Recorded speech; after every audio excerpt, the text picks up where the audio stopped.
जी। ये जो गांव गांव जलसे होते हैं, वाह वाह। ये गांव गांव जो कॉन्फ्रेंसें होती हैं, ये जो गांव गांव महफिलें होती हैं, आप लोग सच्चाई से बताएं, क्या जलसों की हालत देखकर दिल में दर्द नहीं पैदा होता? क्या अफसोस नहीं होता जलसों की हालतें मौजूदा को देखकर? क्या बात। कभी कभी ऐसा होता है कि कुढ़न पैदा होती है और बाज लोग इस तरह बगैर तैयारी के मैक पर आ जाते हैं कि वो इस्लाम को फरोग देने के बजाय इस्लाम को बदनाम कर देते हैं। जी क्या बात। आए हाय अल्लाह। हमारे पास हमारे मदरसे के प्रिंसिपल हजरत मौलाना जहीर अब्बास साहब कहते हैं कि मैं कुरान पढ़ता रहता हूँ मस्जिद में, जब बात मुकम्मल समझ में आती है तभी मैक पर जाता हूँ। क्या बात। क्योंकि वो इमाम भी है। तो यहाँ जो अइम्मे कराम है, मैं उनको पैगाम देना चाहता हूँ, मैं उनको पैगाम देना चाहता हूँ कि आपको जो महफिल मिलती है वो अल्लामा मुफ्ती हनीफुल कादरी को नहीं मिलती जी। इनको तो शोर हंगामे वाला मजमा मिलता है। ये तो इनका हुनर है कि ये सबको संभाल लेते हैं, मगर जो संजीदा दिमाग और जो संजीदा माहौल इमामों को मिलता है वो दूसरों को नसीब नहीं होता। बहुत अच्छा हजरत, बहुत। मगर हमारे अइम्मा करते क्या है कि जब 11 बजने वाला हुआ तो सोचते हैं कशफुल महजूम मिल जाए, इहयाउल उलूम मिल जाए, फैजाने सुन्नत मिल जाए, एक वाकया मिल जाए, काम हो गया।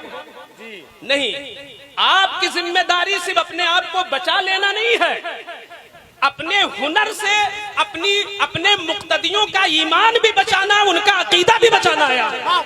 बेशक, सुभान अल्लाह, सुभान अल्लाह। एक इमाम को कौम इसलिए इमाम नहीं बनाती कि पहले तुम अल्लाहु अकबर कहो, बाद में पीछे से हम अल्लाहु अकबर कहेंगे।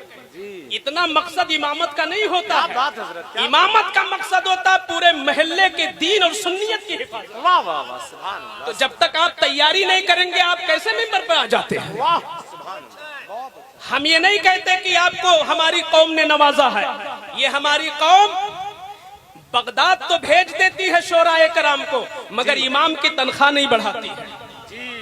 ये हमारी कौम के लोग टूर तो करा देते हैं, हमारी कौम के लोग उम्रा तो करा देते हैं, मगर मुदर्रिस की तनख्वाह नहीं बढ़ाते हैं। कौम के लोगों, अगर तुमने अपने इमाम के साथ बखीली किया तो गोया तुम अपने ईमान के साथ बखीली कर रहे हो।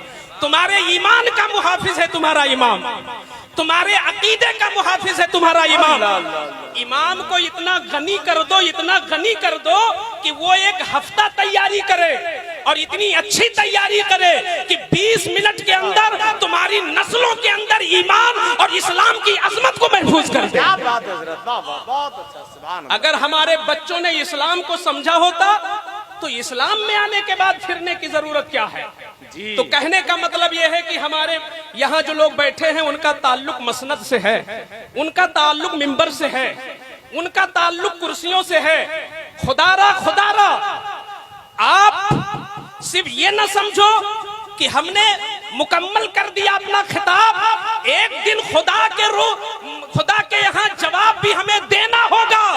जब अल्लाह पूछेगा, ऐ शेर मोहम्मद बरकाती, मैंने तेरे मुंह में जबान दिया था, तलाकत दी थी, बोलने की सलाहियत दी थी, तुझे आला दिमाग दिया था, तफक्कुर और तदब्बुर की सलाहियत दी थी, इसलिए तूने कहाँ इस्तेमाल किया? मैं कहूंगा कि उर्से वाहिदी तय्यबी में मैंने बड़ी अच्छी तकरीर की थी। तो अल्लाह फरमाएगा, तेरा मकसद था नजराना लेना, तेरा मकसद था दादो दहिश लेना, तेरा मकसद था वाहवाही लेना, जा दुनिया में मिल गया, यहाँ कोई हिस्सा नहीं है। अल्लाहु अकबर, अल्लाह अल्लाह। डरे लोग इससे, क्या बात है। ये वक्त आने वाला है, डरे इससे लोग, क्या बात। और मिंबरों के साथ इंसाफ करें।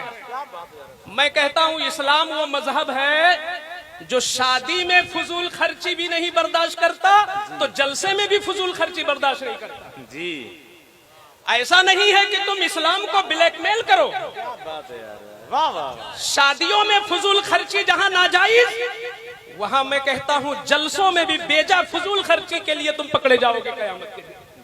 मैं कितने जलसों में जाता हूं, मैं समझाता हूं कि 2 लाख का जलसा आप करते हो, इस जलसे को 4 हिस्सों में बांटकर 50,000 का जलसा 4 मरतबा करो अपने गांव में, तुम्हारे गांव में रंग आ जाएगा, इनकलाब आ जाएगा इंशाअल्लाह। वाह वाह वाह, जिंदाबाद जिंदाबाद, बहुत अच्छा, बहुत अच्छा, बहुत अच्छा। ये 3 लाख और 5 लाख के जलसे करने की जरूरत क्या थी?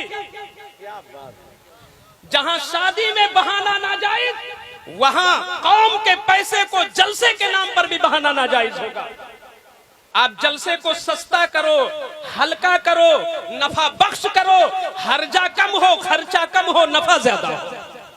हम जितने लोग यहां बैठे हैं, हम जाते हैं गांव में, लोग कहते हैं हजरत इस्लाहे मुआशरा पे बात करें, तो उनसे मैं कहता हूं तुम सुधर जाओ, हम सुधर जाए, यही बहुत बड़ा काम हो जाएगा। अगर जलसा कराने वालों की समझ आ जाए कि जरूरत कितनी है जलसे में और किसकी जरूरत है, कब जरूरत है, कैसी जरूरत है, तो मैं समझता हूं बहुत बड़ा काम हो जाएगा। आज इसी को नहीं समझा गया तो अलमिया है कि 20 साल से रबीउन नूर का प्रोग्राम कराने वाली कमेटी ना हुजूर के अब्बा का नाम जानती और ना हुजूर की अम्मी के नाम जानती। ऐसे जाहिल लोग 5 लाख और 4 लाख का जलसा, मैं साहिबे सज्जादा की दुआओं को लेते हुए मैं इस बात का ऐलान करता हूं कि जितने लोग आज यहां बैठे, हम लोग कोशिश करें कि जिसके हाथ में जिस जलसे की बाग हो, जिस जलसे की लगाम हो, जिस जलसे की क़ियादत हो, उस जलसे के साथ आप इंसाफ करो, वरना खुदा के यहां पकड़े जाओगे।